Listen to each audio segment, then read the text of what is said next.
Welcome back. I'm talking with former FBI agent John Guandolo. And John, just before the break, you had mentioned that there are people inside the White House who have direct ties to terrorist networks, who are advising the president or people around him. Could you please go deeper into that? Sure, and let me just start off with, back in the 90s, we had Abdurrahman al-Amoudi was the Islamic advisor to President Clinton and Vice President Gore. And he created the Muslim Chaplain Program for the Department of Defense. He worked with the Department of Education and the ACLU to determine what went into U.S. public school texts about Islam. And he was one of the leaders and founders of almost 24 of the largest Islamic organizations in America.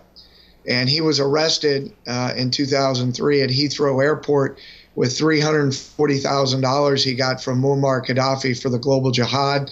He was extradited to the United States, to Alexandria, Virginia, where he pled guilty. And as the evidence showed, he was a financier for Al-Qaeda. And that guy was advising the president, and that was in the 90s. So today, that hasn't changed, and there's been any big break from that. So he was the individual. What was his name again? Abdurrahman al-Amoudi, who's now in federal prison. And he was the head of the Muslim Chaplain program in the military. So yeah. Who replaced him? Well, actually, now the certifying agencies for the Department of Defense's Muslim Chaplain program is the Islamic Society of North America, which is the largest Muslim Brotherhood organization in the United States per evidence in federal terrorism trials. And they were identified by U.S. prosecutors, by the Department of Justice, as a financial support entity for Hamas. And that's why they're an unindicted co-conspirator in the U.S. versus Holy Land Foundation trial, which is the largest terrorism financing and Hamas trial ever successfully prosecuted in the U.S., which was in Dallas in 2008. John, would this be considered that the government is aiding and abetting terrorist groups? Yeah, absolutely. Absolutely. But they would argue, well, ISNA is not a terrorist group, but they financed Hamas, which is.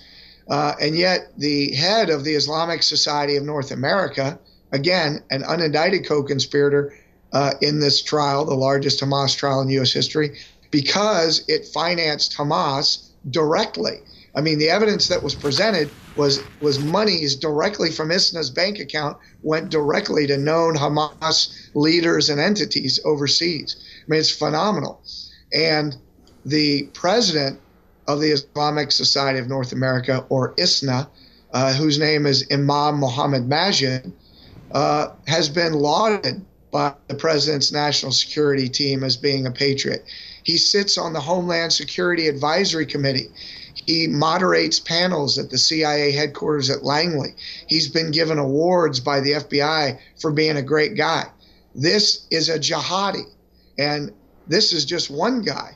Are they doing this to be politically correct? Of course, because this enemy comes at you wearing a suit and a smile saying, I'm here to help you.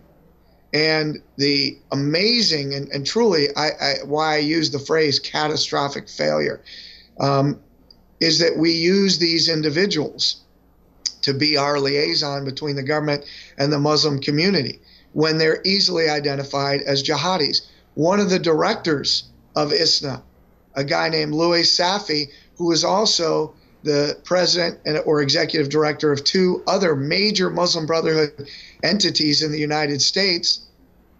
After the Fort Hood shooting, he was there speaking to soldiers about Islam. And he accepted a check from the families of the victims of Fort Hood.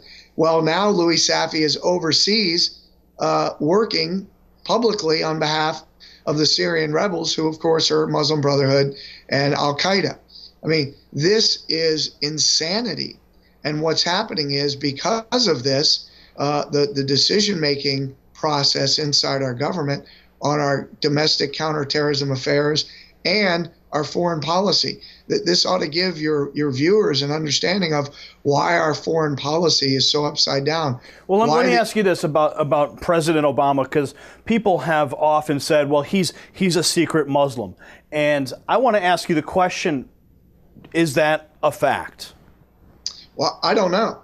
And I would answer the way I always answer is I don't know that that's even relevant. And here's why I say that, is because his policies are obviously, clearly pro-Muslim Brotherhood, pro-Hamas, pro-Hezbollah and Iran, anti-Israel. He's diminishing and destroying our nuclear capability. What we're doing at the border is being diminished. We are clearly cutting back on our combat effectiveness and readiness, decreasing our naval forces, decreasing our infantry forces in the Army and Marine Corps. So it doesn't matter whether he is or isn't a Muslim. I don't know. But what I do know is he's destroying our national defense. He's watering down our national security policies. He has shut down all training inside the government that discusses what you and I are discussing, a factual understanding of the Muslim Brotherhood and jihadi network in the United States and what they're doing inside our communities, which is what my book is all about. So I want to talk about the solution to the problem now, because you've identified that there is a catastrophic failure of leadership, and this is your claim. So moving ahead, we have the 2014 congressional elections coming up. We have the 2016 presidential elections coming up. How do we, as an American people, come together and try to resolve this catastrophic failure? What do you say to the American people that would agree with you on that issue? Well, I would remind the American people that they are the government. We, the people, are the government. That's the first thing. That Americans who are not participating as citizen soldiers, which is what the founders intended, they need to get involved. And those that aren't involved need to step up. The leadership at the federal level is broken. I don't believe in the next 4 elections you're going to turn it around. I believe this problem, as I've articulated both to members of Congress as well as to governors, attorneys general at the state level and state legislators and local leadership, the answer to this solution is at the state and local level.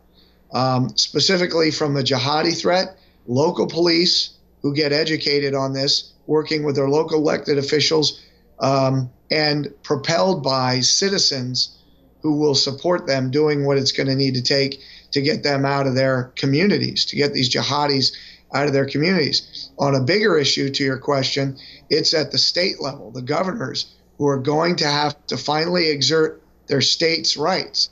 You know, when this country was established, the power rested in the state with a framework of the federal government, which established itself for national security purposes, for interstate commerce, and to oversee specific duties and responsibilities as articulated in the Constitution.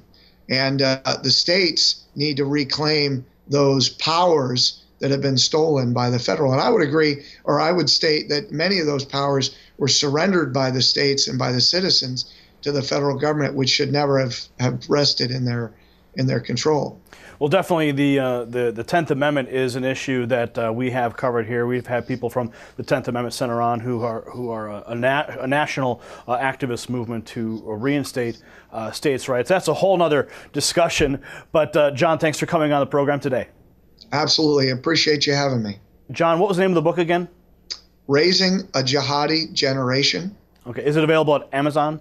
It will be probably in the next few days. Yeah. That was counterterrorism expert John Guandolo, the author of the new book, Raising a Jihadi Nation, available at Amazon.